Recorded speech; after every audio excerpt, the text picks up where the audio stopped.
What is up, everybody? It's Dr. Vibe here, host and producer of the award-winning Dr. Vibe Show.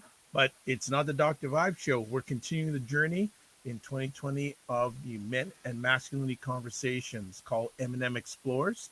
And if you've been keeping up to date, or if you haven't, I'm going to bring you up to date. We are very blessed and highly favored to have two outstanding male leaders, male thought leaders, male thought leaders. That's what I'm I going to like call them. that. Yeah, male thought leaders going to be joining us twice a month throughout 2020. One is MJ Durkin, who will be on later on this week on Thursday evening. But we first have Robert Leung, a gentleman that I've got to know very better and has also leveled me up in many conversations online and offline. Robert, how are you? I'm great tonight, Dr. Vibe, and thank you back at you, by the way, in terms of being uplifted by another person. You have done so for me. I receive that. I absolutely receive that. Happy 2020 to you, by Thank the you. way. Yeah. Yeah, and we're going to get sick of each other because we're going to be doing this at least 12 times over the year. I look So forward to that. I do too. I look forward to learning, growing, and sharing. Me too. That's why That's I'm here.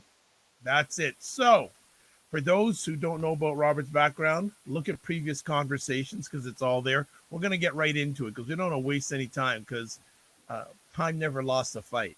Remember that. Time Well, never lost. well said. Well said. Absolutely. Tonight, the first of our series of 2020 conversations, the title of our conversation is What Are Men Facing in the Next Decade? And What Could a Man Accomplish in the Next Decade? And the first time I shared this with Robert, I think I caught him off guard. He said, What? Like a decade? What? Yeah.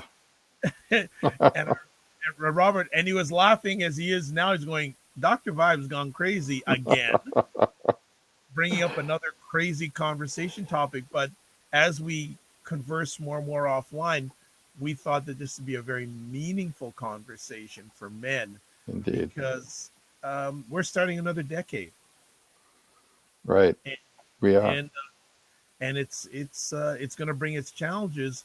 But one of the books I read says, "Where there's no vision, the people perish." That's a great saying. I think that's probably true. I think what doesn't So kill us makes us stronger is another way of putting that. exactly. So we thought it'd be a good idea to have this conversation for men who have a vision and men who don't have a vision. So, Robert, when I shared this topic with you, tell the people your first reaction and then why do you feel it's a good conversation topic 27 days into a new decade? Well, at first, when you presented it, I was a little bit overwhelmed with looking at a decade and a decade ahead in terms of what the future would hold for us, and I didn't quite know how to get my head wrapped around that. And but once I started doing a little bit of research and getting a framework to try to have this conversation, I found there was a lot of material to work with. Certainly in looking at, you know, not just what we're going to accomplish, but what we're facing. It was part of what I took a look at first because we are facing a lot of challenges, and I don't think they're going to change dramatically, except to get more intense within the next decade. So once I Well, got a you grip on that, got my teeth into it, I was you're feeling a little good. better. Yeah. So you mentioned some of the challenges that men are facing at the beginning of this decade, and you said you've done some research. What did your research bring to fruition about some of the challenges that men are facing at the beginning of this decade? Well, there were a plethora, if you will, of things that they're facing, and one of the things I looked at was it's something that everybody's facing, but the unique way that men face these particular issues, and one of them was scarcity of resources in the world Mhm. and how that would affect the economy. Things like falling housing prices, which are happening right as we speak, the fluctuations in oil prices. I just read an interesting fact: the student debt crisis is Oh, $1.5 oh, trillion don't even. dollars, Oh. and the things like the rise of artificial intelligence and how that would affect automation and jobs. Something like the predicted loss of 40 million jobs in the United States over the next 5 years, 5 to 10 years. So, all of those certainly speak to women as well, but men still as breadwinners, and as they see that as a critical part of their persona, it's going to affect them. There are also things like, I began to look, and this is something we've discussed before, but the unrealistic and stereotypical portrayals of men in the media and in our culture, and how that continues to, and that's been around for a while. That's an ongoing issue, but I think it's only gotten stronger with the advent of additional means of communication and media. So they're continuing to feel the same pressure to maintain those images at the same time that a lot of those images are being assaulted. The stereotypical images of men are being assaulted. So on the one side, they're being told, this is the way you have to be. And on the other side, they're being told, don't be that way. So that conflict has become stronger over the last decade. And it's certainly going to become stronger in the future as women become more and more powerful and more influential in our culture. Sorry. I want to interrupt, but I want to go back to the scarcity of resources. I think that was a very interesting area to start off with. And when you mentioned the scarcity of resources and the commentary you had on top of that, it seemed to be mostly economic. And I want to also take a look. What are the scarcity of resources to help men be men? Well, that's a whole other discussion in and of itself. But that's a great tie into that sense of resources, because there just aren't a lot of resources for men to adjust and to change and to support that change. And I think that's a great question. I actually had done some research around that, but I sort of put that aside. But yeah, you're right. There aren't as many support networks for men to adapt to the changes in our culture and our society, and that's a critical part of the problem for them as well.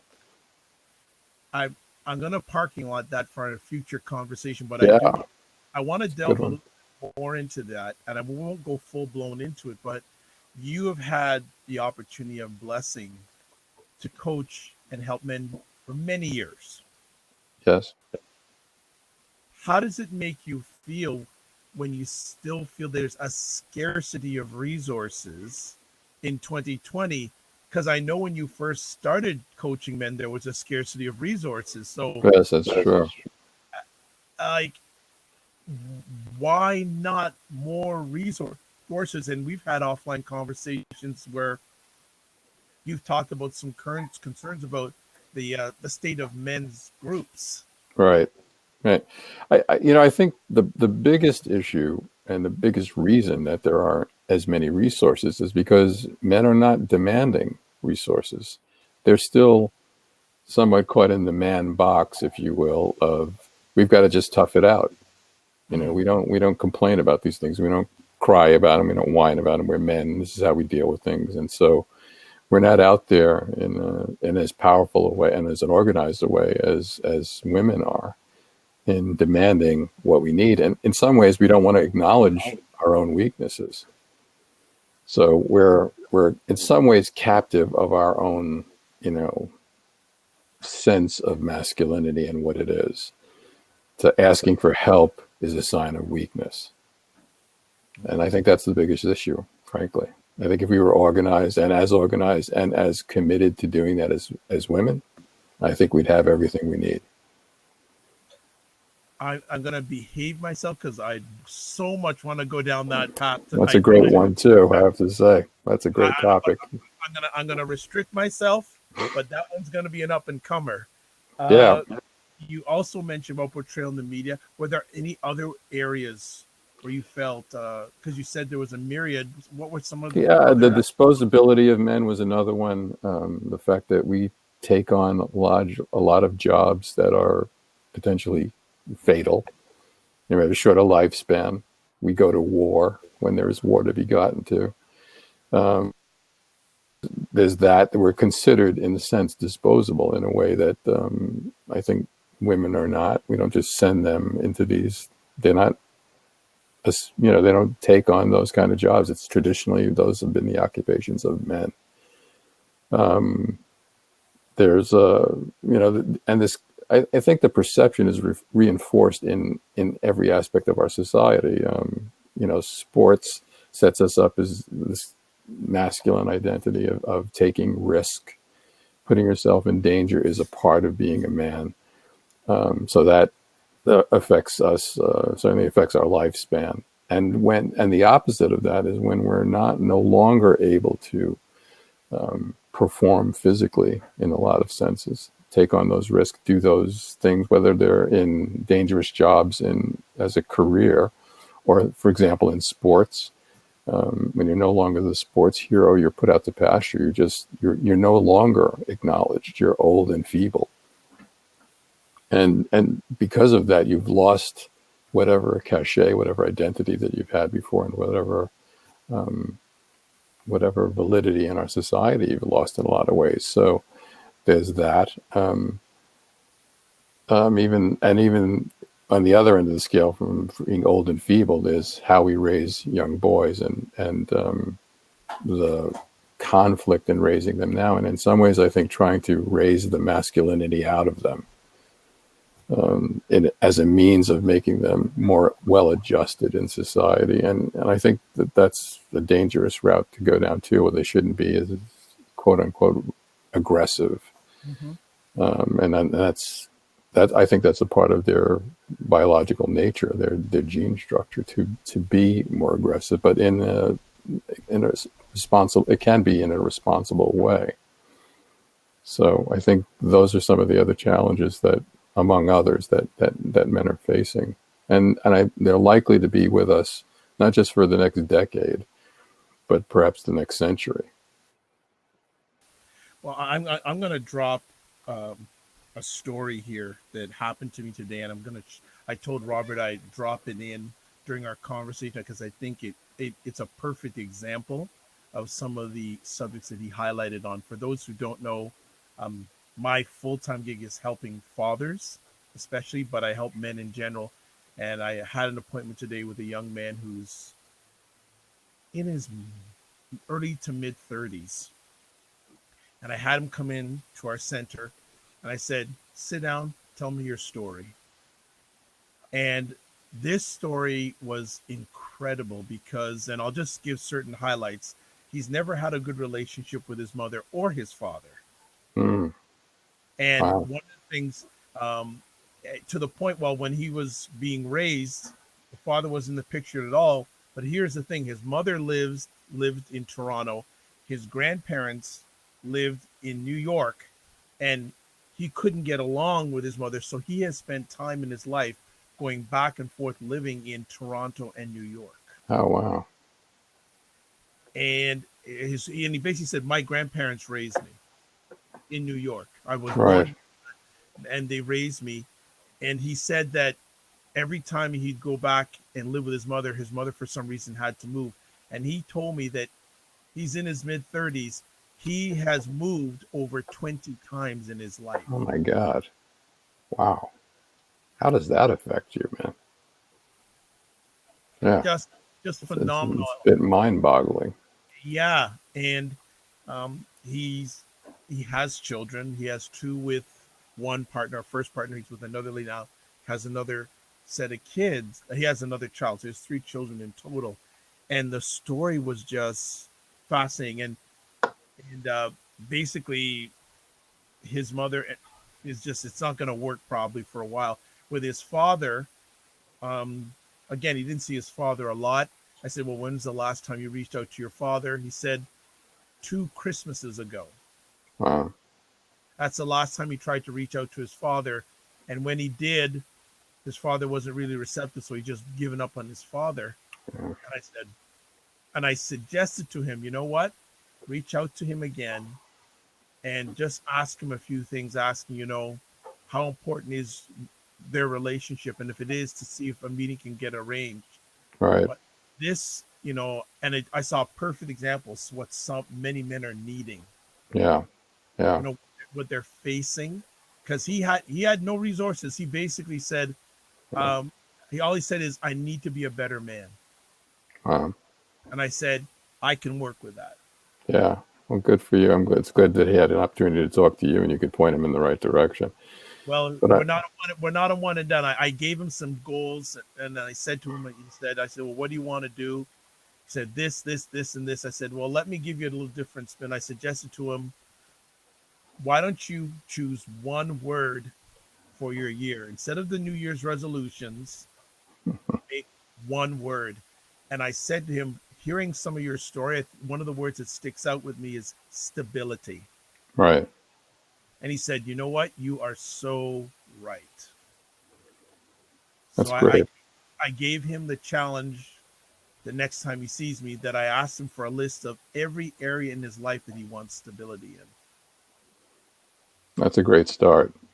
And then we're going to work with that. And I think that, as Robert has said, the lack of resources, I think Uh, one of the things I see many men lacking is a lack of human male or man resources. right. Yeah, that's not easy to find, and finding men leaders or leadership in leadership positions that are willing to take the time and have the ability to reach out to young men and you know reach them in a way that's meaningful is not easy to find. Robert, would you add on to that? Not just young men, but men in general. Yeah, absolutely. I think men still have a difficulty connecting with each other outside of the traditional ways of connecting, watching sports together or playing sports together or going out and having a drink or whatever. They're typically they're ways of connecting that are not really personal and not really emotional, so they don't go to a deeper level. And since sharing your weaknesses is considered a weakness among men, it's really hard for men to have those conversations to develop relationships with other men that become more mature in a lot of ways, more supportive and more real. I think that's we part of our own dynamic, cultural dynamic, keeps us separated from each other as a demonstration that we're independent, we can take care of ourselves, we don't need anybody else. That whole ethos, which is good in a way, but taken to an extreme, it separates us, isolates us, and has us, afraid or embarrassed to ask for help or support. So, And I want to go back again to the scarcity of resources, and initially when you mentioned that you were talking about economic stuff. How, again, with your journey in helping men, is the economic force as strong today and going into a new decade compared to when you started helping men be better? when you say the economic force, what do you mean? How much importance men put on money? Ah, I think after your sexual prowess, money is probably the most important. In fact, it's almost part of that prowess. How much money you have, tech, what what tangible things you have to prove that you're a man. Your car and your house and your clothes and all of those things, and your job certainly are your position in the world is a part of your masculinity. And I'm not saying that's not important on some level, but those things are all outside of you. You know, in the end, it's what's inside of you that really matters. But those trappings of success and power, um, are part of how we see ourselves. So it's difficult to divorce yourself from that, and that's also reinforced in our culture and in the movies and in every way possible. So it's inevitable that we would have a strong desire to see ourselves that way. So yeah, I don't think you can separate that. Another thing that you had mentioned, and I don't think we've talked a lot about it, you and I live, but the whole aspect of disposability of men. Hmm. It, it Yeah, it's and it seems that it's not stopping. I know I've been involved in conversations with them and say, I don't need no man. right. Yeah, That's become a big topic of conversation. Um, it it's funny because that idea of men being disposable, it reminds me of a show that used to be on. I can't remember the name of it, but I think it was called Dirty Jobs actually, Okay. and it was on one of the cable channels. But the guy who did it was really funny, a really interesting guy, and he would just go out and find the dirtiest jobs and sometimes the most dangerous jobs to do. And the whole show was about men doing dirty, dangerous jobs that nobody else wanted to do, and that they were the jobs that men took. So I think there's a badge of courage involved in that too. I mean, doing the most dirty, dangerous thing is another way of saying, I'm a man. I'm a true man because I'm willing to do the most dangerous, dirty jobs. So, It, yeah, it's interesting when you just said that phrase, I'm a true man. I right. wonder, I wonder how many men say that these days and how many men are comfortable saying that these days. Uh, that's a good question. I think you're right. I think it's a little more whispered now than it might have been back in the day, or men say it amongst themselves. But you're right. I don't think those traditional or stereotypical ways that men took pride in portraying themselves are as valid now or are acknowledged now as they used to be. And in some ways, that's unfortunate because I think being willing to do the tough thing is a Take the really risk. Take the risk. valid. Yeah, it's really important to be able to do that. To have people who are willing to do that in our society.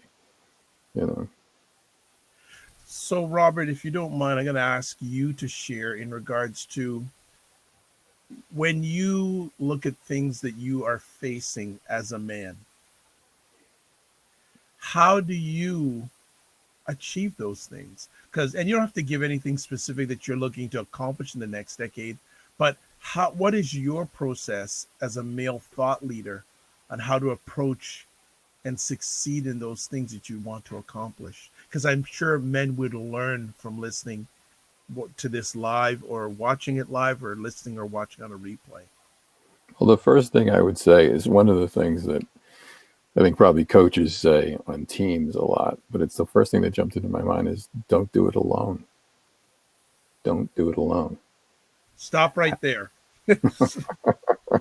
So that's a challenge in itself because Yeah. men are taught to be warriors Right, by themselves. So isn't that right. a contradiction?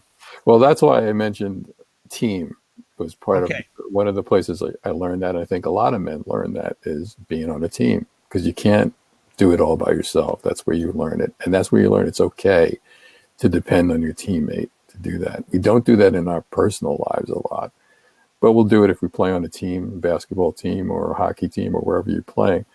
We'll do it there because that's acceptable. And I'm just saying, bring that concept into your life. Don't live your life alone and unsupported by yourself. And I've been part of a men's team. I've mentioned that over 30 years now. And I was Wow. never part of a team before that. I was on sports teams, Right. but I was never part of a team that probed into my manhood and masculinity in a direct way. Indirectly on a team, did you make that shot? Were you willing to try? All of those dynamics, but they weren't internal. They weren't like looking at me and going, say, okay, well, what makes you a man? What's that about? What does it look like for you? Questions I'd never really asked myself. But this other team of men that I've been part of as an adult for the last over 30 years has been all about that. What does it really mean to be a man? What does it mean to have integrity? What does it mean to make a commitment? What does it mean to keep your word? Things that were just sayings to me before that I'd heard on television or my father had mentioned to me. Suddenly having, what is it like to live those things? Right. And I think that's a conversation you can't have or shouldn't have by yourself. You want to have it with other men. And men who are responsible and dependable and have integrity. And learning about integrity, I think that's the place you learn it. You learn it from other men. You learn it by example. So it's a continuation of fathering. Ah, okay. And that's how I see So, it too. Now I'm older now, so I'm more in the role of doing some of that fathering kind of work. But men can father each other at any age by supporting each other and being willing to listen. okay. So don't do it alone. Don't do it alone. Anything else? Um, well, in following that out, the not doing it alone part is there are plenty of men's organizations to become part of, and so I would make that a part of your curriculum for being a man. I wouldn't just call up your friends and go to the movies together. I'd indulge in conversations about what's going on for them and what kind of challenges are they facing. Engage men in conversation. So I think that's a big part of it. In order to understand where you are in the spectrum of men, you've got to know other men and be part of the conversation. And if you don't do that, I think you'll have an ongoing insecurity about yourself that remains unanswered, and I think that can be damaging, and it certainly puts you at a disadvantage. I love that phrase, ongoing insecurity. Mm. That's a very powerful two words. Yeah, I've lived it, and I know what that's like. And I don't think you know it until you come up against another man who doesn't have that. That's what happened to me. I met somebody, and I thought, wow, that guy is so confident. Where did he get that from? I want some of that. And that's what changed me. I did this men's weekend as a result of that, because this man had been to the weekend and he told me, I went to this weekend and that's where I got it. And I was afraid to go, but I said, you know what? I want that confidence. And that was another, challenge. Hmm. In regards to and you bring up this word confidence, again, look at your journey in helping men.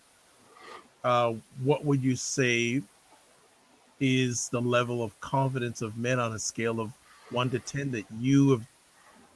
I guess when you started, what was on the scale of 1 to 10, and what are they at now, in your opinion, with the men you've dealt with? Um, well, the men I've dealt with on my men's teams, and the men I've dealt with in terms of clients, in terms of coaching clients, I'd like to think that we're all better off having had been in a relationship with each other and delved into these subjects um, in a committed manner and for a fair amount of time. Uh, because I think I mentioned fathering before, and I think fathering is an ongoing process. It doesn't stop when you're 18, and you can be fathered by many different men in your life. I mean, it's the man that you work for, and the people that you meet in the course of your life can offer you counsel and fathering if you're open to it. And I think so that process, I mean, even at my age now, I mean, I'm 69. I'm still being fathered by other men because I can't see everything. And we're most short-sighted when it comes to ourselves. So I think that's another reason to seek out that kind of fathering and counsel of other men who have other experience in other areas. And that's a critical part of masculinity. When you have confidence, you can accept counseling and fathering, in a different way as an adult. You realize you need that, and you can put your ego aside and have the kind of conversations that are going to help you master manhood. That's good. That's really good. Then, and it just seems that we have a large group of men that are, I say, taking a walk alone in the desert. I don't know. I don't know if I can put it that way. And I Right. just, I'm encountering many men like that. That they are all alone. I think, and that's one of the greatest challenges I see to men for this next decade. Can they get out of their own way? Yeah. I I think you're right. And we talked about that at the top of the show. That our biggest challenge is dealing with our own ability to seek help and ask for help. I mean, since, the definition of masculinity is you're independent, you can take care of yourself, you don't need other people. How do you go contrary to that and say, well, I need help and I need support? The very definitions that we've created and that society and the media and everything perpetuates. I mean, and even women do expect you to be independent and self-reliant. And then, so how do you go and then say, I don't know how to do this. I'm afraid, I want to cry, where do you go with that? You can't even go to other men with that, because while they may feel the same way, to acknowledge it would break the code, so it's a trap in itself. That stereotypical way of being is a trap for many men. I think a lot of men are uncomfortable with it. They'd like to change it, but they don't want to lose their man card. They don't want to lose their membership to the club, so they're trapped by that stereotype. Actually, I'm going to bring into the conversation a really great article that Robert shared with me today. And it was written January 17th edition of the 2019 of the New York Times. And the title of the article is "The Fight Over Men is Shaping Our Political Future." And it does talk about politics, but we're not going to get into too much of the politics end from it. But I did want to pull out this paragraph, and the APA, which is, I think, the American Psychological Association. Right. They did a recent survey, and I want everyone to hear this. According to this survey, men commit 90% of the homicides in the United States, and they represent 77% of homicide victims. They're the demographic group most at risk being victimized by violent crime. They are 3.5 times more likely than women to die by suicide, and their life expectancy is 4.9 years shorter than women's. Boys are far more likely to be diagnosed with attention deficit hyperactivity disorder than girls, and they face harsher punishments in school, especially boys of color. Yeah. Now, what I just read, that's not great to be looking into a future decade. No, it's not. And it's not. I don't think that those statistics have been improving, certainly over the last decade.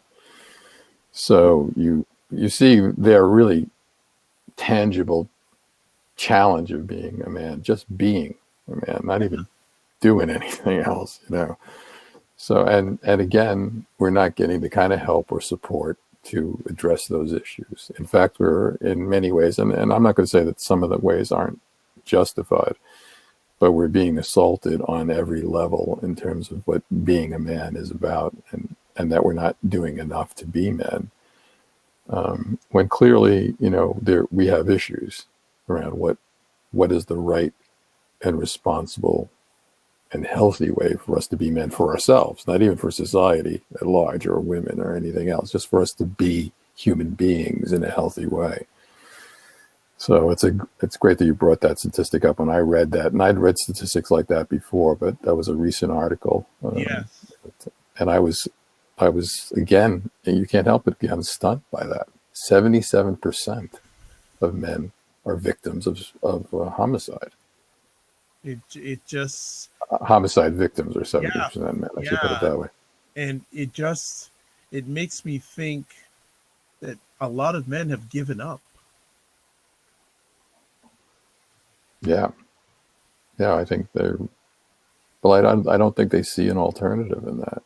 If you've been raised to be independent and not complain about things and not talk about your emotions, how do you get help? You can't even ask for help. That's unmasculine. That's not being a man. So it's a terrible trap. Do we, in this upcoming decade, do we have to really sit down and, I don't know if this is the right phrase, tear apart masculinity and put it back together again? That's that's a great way to put it. I think to some extent we do. I mean, you certainly have to tear apart the stereotypes of it. We definitely do. We definitely have to give men space to be able to express their mind. We have to be humane with men, and in some sense give them the room to be human again. Um, I think it does require tearing some things up, no doubt. So, Robert, when you say we need men to be human, what does that look like in your mind, in your eyes? Men being human. If you could blink your eyes and open your eyes and say men are human, what would that look like? Hmm. Well, I think the chief among those things, and this is something that I've talked about with you before too, that we have the freedom to express ourselves emotionally without criticism or losing the sense of our masculinity by doing that. And that would require society to support and endorse that both culturally and socially and in the media and in the in all of those ways that reinforce who we are as human beings. I think that sensitivity would be, I think it would be very difficult for society to support us that way, but that's what it would require to give us the room to be able to explore our feelings freely and openly without being criticized and ridiculed, I think. But especially in today's society, say we achieve that, the criticism's still going to come, no matter what. Yeah, I think that that's true. Right? But I think if we really want that to happen, we'd have to support men doing that and actively support it.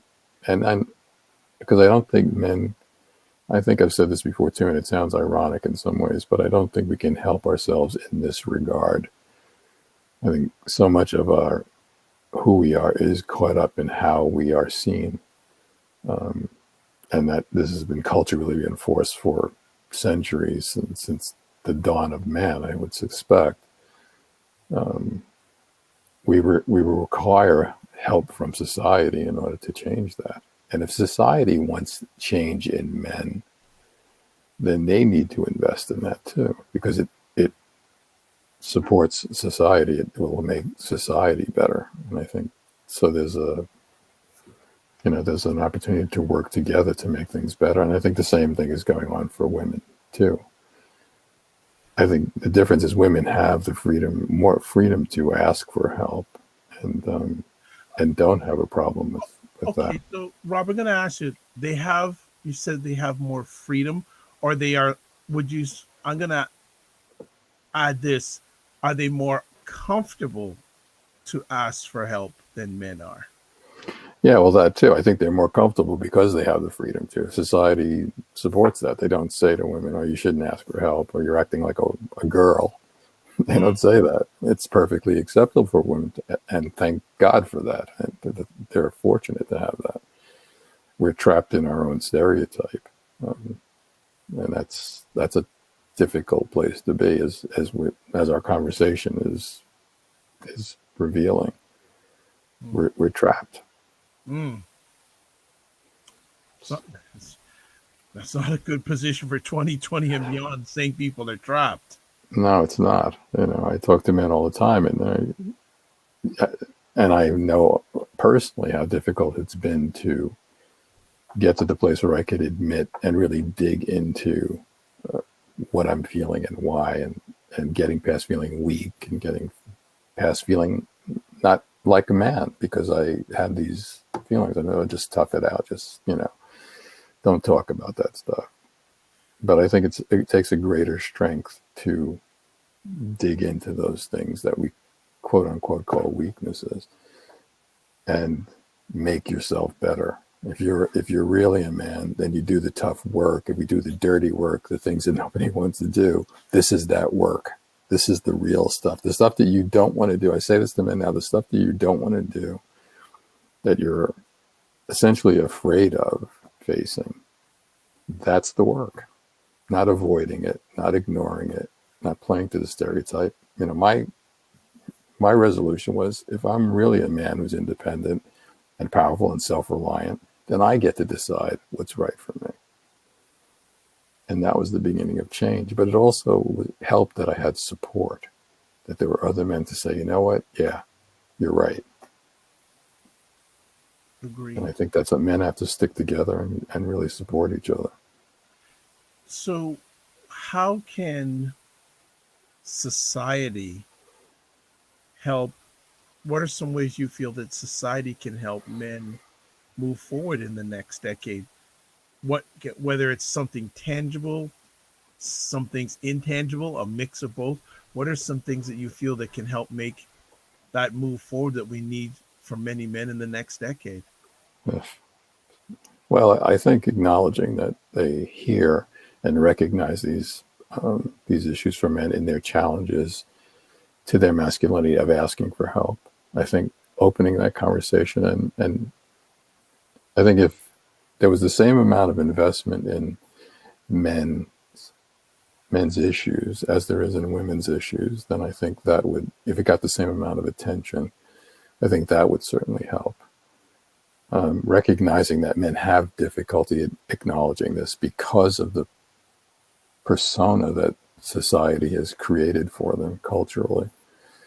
If we recognize that that's what's part of what's holding them back, and finding new ways to have that dialogue, to open that dialogue up, I think it needs more public support and acknowledgement that this is an issue, and having people who, having men who men look up to, sports figures and actors and politicians and people who men look up and go, well, all right, he's a man and he's willing to get up there and say that. Maybe that's set the example. Use these people to set the example for men and make them feel like not like they're alone in that issue. We all have this issue.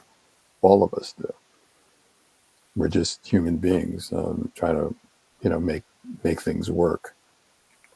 So I think having the kind of campaigns that they've had on the women's side for women's feminist independence and equality for men would help. I think social icons would really, having them acknowledge the same issues, would make it no longer a stigma.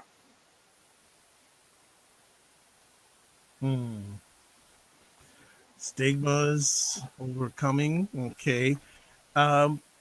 Safe. One of the terms I'm sure you've probably heard about 2 million times in your journey is safe space. Right. And I don't know, I'm getting tired of the safe space. And I'll tell you why. I just get a space and start. Right. Because yeah, safe space is being ideal. You may wait forever to get a safe space. Yeah, I think that you're right, and I encourage that too. I mean, don't wait for a safe space, but I think sometimes I think particularly for men, because you don't have as much support example, of how to do this. I think it's still kind of hidden, these events and the opportunity to have that kind of conversation, to open up in that way, is still going to be triggered by some kind of trauma and some kind of problem, some kind of issue. I think it's still in that state. Although I think there are more places to have conversation than there were before. There's not as much publicity around that and not as much social acceptability of that. I think that's still a big part of it, is like saying, it's okay to do that. It's okay to have these conversations. It's okay to feel that way. The legitimacy has to overcome, remember, literally centuries of saying, you don't talk about that. How do you, essentially that's the way we've been since the dawn of time, and we're saying, well, just get over it. Yeah, right. Easy to say. Yeah. I mean, it's almost the way we are, it's not even like a thought process anymore. It's just the way we are. We're built that way. So overcoming that's going to require a lot more than just saying, tough it out, dude. I mean, I've done that, and I've almost had fist fights with men over that, getting to that place. Literally has gotten physical on occasion to get them to break down enough to feel that way. And that's a tough way to do things. I mean, I've done it a number of times, but it's not easy. It's not a fun thing to do, to break somebody down to get to that. I'm not saying that's, not an acceptable way to do it, but I'd certainly like to find other ways to do that and have conversation about it. But sometimes just to get to that, break through that barrier, that's what you have to do. It's a psychological trauma in some way to get there. What do you feel women's role is to help men progress in the next decade? Because it's been quite a challenging last decade, especially the last 3 or 4 years. Right. Well, I think acceptance. I mean, I think that's the biggest thing, to say, you know what, however you're going to get there, whatever you need to do to get it, I'm behind you. I don't consider just the trappings of masculinity, being physical and being dominant and being, stereotypically masculine. I don't consider that all that a man is, that there's another side to him that is an emotional part of the equation, that has feelings, that has hurt and pain and sorrow, and sometimes may act in an unstereotypical way. We all see those dramatic scenes in movies when a man cries, and it's like, whoa, he cried. Oh my God. That's like, it's a revelation when that happens. But if there was the opportunity to support that not being such a revelation, excuse me, that it was more commonplace for a man to be able to say exactly how he felt and to be emotional. And that wasn't, in some ways, an ultimate demonstration of masculinity, to be able to do that, to make it more, that to give that a place to be, that it was okay. I mean, I've, heard stories, and I've experienced it myself, that, crying in front of a woman, they don't know what to do. And in some ways that turns them off. They don't see that as masculine at all. So I think it would require some understanding and a lot of support and compassion from women, which is a wonderful thing that they bring to relationships and can help men make that transition. So I think that would, and just to be able to be open to that, I think that would help. Mm-hmm. Very, very true. With the men's movement for the next decade, what are some words of wisdom, or what are some ways they can help accomplish what they really need to? Any sort of suggestions you have in regards to the men's movement for our 2020 decade?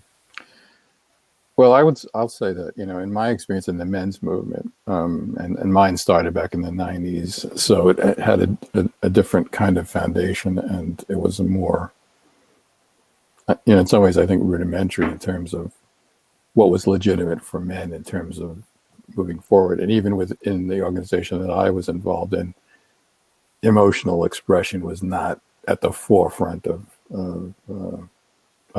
that movement, freeing men to be more emotionally expressive. That was my own take on it. Mm-hmm. So I still think there's a long way to go with that. And so that would be the thing that I think that I would encourage men's groups and organizations to be pushing for, is to have men have the freedom to express themselves emotionally without feeling that took away from their masculinity. And I'm not saying that men should just be crying wherever they are, but to recognize that the full range of emotions is acceptable for men to express, and that it doesn't take away from who you are as a man. In fact, I think it reinforces it, and it reinforces your ability. More importantly, I mean, we always think of, crying as the ultimate, sort of taboo no for men to do. But being aware and being able to feel your feelings doesn't mean you have to express them either. It just means you have to be conscious of them and not ashamed of them. And I think that's the most important part of that, is not being ashamed of those feelings. I think those are, they're important, powerful, legitimate feelings that are critical to you having relationships with other people. And that's why they're so important, not just for you, but in your ability to interact with the people that matter in your life. So that's what I would say. And we don't want men spending time in the cave. No, well, time in the cave is important. Let me say that. Certain amount of time in the cave is okay. Certain amount, I agree with that. Yeah, Certain amount, but but not weeks and not months. not exactly not living there. You got to come out once in a while and check out the sun. So yeah, but I agree with you. Let me ask if some of the things we've discussed over the last little few minutes did come to fruition in a positive way. How would this decade be different than the previous decade?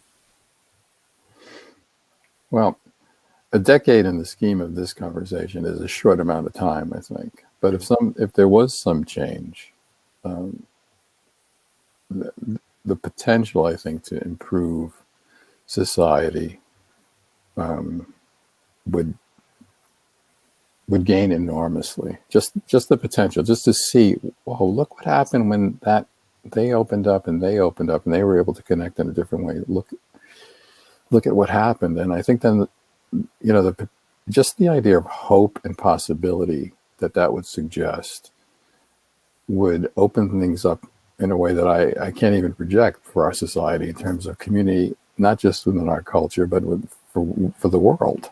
Mm-hmm. What the potential would suggest for the world to be a better place, to be more humane, to understand each other in a different way, um, to have a more global society, I guess, is what I see the potential for. Nice, nice. Well, we will end off on that conversation piece that we were. I think all men would love a better global world, and I I hope think, so. yeah, and I think, and those who love them would love to have a better global world. So that Yeah. is always a good wish, but it's got to start with each man individually. And as I was sharing with the young gentleman I was helping today, I said many years ago there used to be a company called Starter, Oh, and they had a line of t-shirts, and I wish I would have kept at least one of these t-shirts that said, "It all starts with you." I remember that one. I do. And for the men and those who love them, who are listening to this conversation live or on replay, or watching it live on replay, that would be my message for you men for the next decade. It all starts with you. I second that. It all starts with you. It all starts with you. Robert, as always, I'd like to thank you for taking time out of your positive, productive schedule to share with myself and many others. And if people want to touch base with you, how can they do that? They can reach me at homcoaching.com. That would be the best way. Or they can look me up on Facebook, Robert Absolutely. Leung. Yeah. And myself, if you want to get in touch with me, the best place to go to is my website, thedrvibeshow.com. If you want to find out more about the great initiative, Men and Masculinity, go to their website, menandmasculinity.com, to catch replays of all these epic conversations. We've been doing it for a while, and we, as we said, plan to do them throughout 2020 and beyond, as long as we get Robert and MJ on the go, and I'm sure there'll be I'm more. all for it. I'll be here. Excellent. And for those who are watching or listening live on the replay, our next epic conversation will be on the 30th of January, and we'll have MJ Durkin talking about the same subject. And next month we'll have Robert and MJ going at another conversation piece, and we're also going to get some other conversationalists or thought leaders on the platform also, because believe it or not, there are more than Robert and MJ as male thought leaders, and we don't want to A burden. lot more. A Yes, lot more. and we don't want to burden them with everything. So as always, Never a burden. thank you. I like to say, um, your live your life as a dream. If you can dream it, you can make it. Sometimes you have to get smaller to get stronger.